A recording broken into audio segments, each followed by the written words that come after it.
Sabu nak apa tu? Daging bakar, ayam goreng. Lagi mas.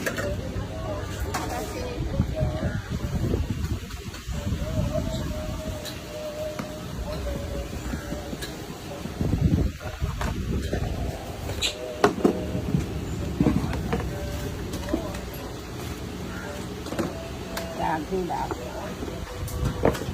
Air baik dah. Kopi or ice?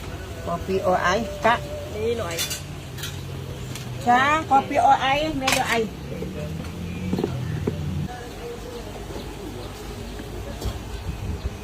Ini kuah apa kak? Yang ini kuah apa? Yang ini budu, yang ini Oh sambal. budu. Ha, ini kelapa. Ikan. Apa ikan?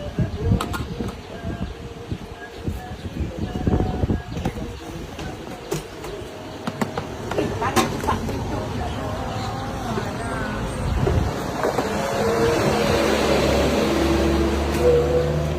Kalau apa?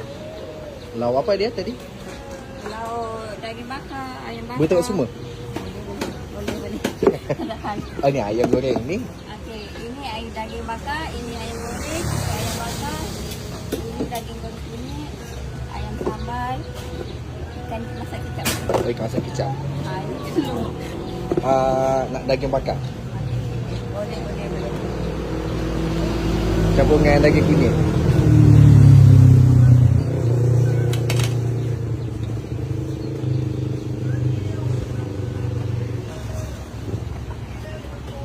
Hari ini sebagai special awak.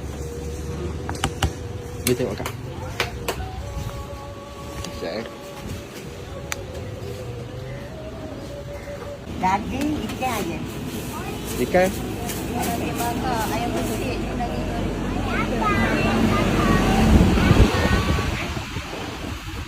Makan apa tu?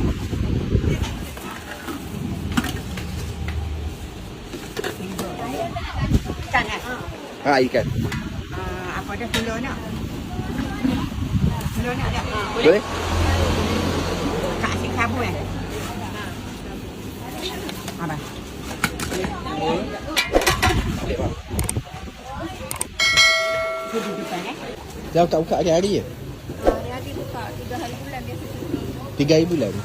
Oh. Bulan hari cuti. Pukul apa buka? Oh, dalam pukul 7 tu siap lah. 7 sampai tengah hari lah? Sampai pukul 3.30. Oh okey. Terima kasih kak. Sama. Datang lagi. InsyaAllah.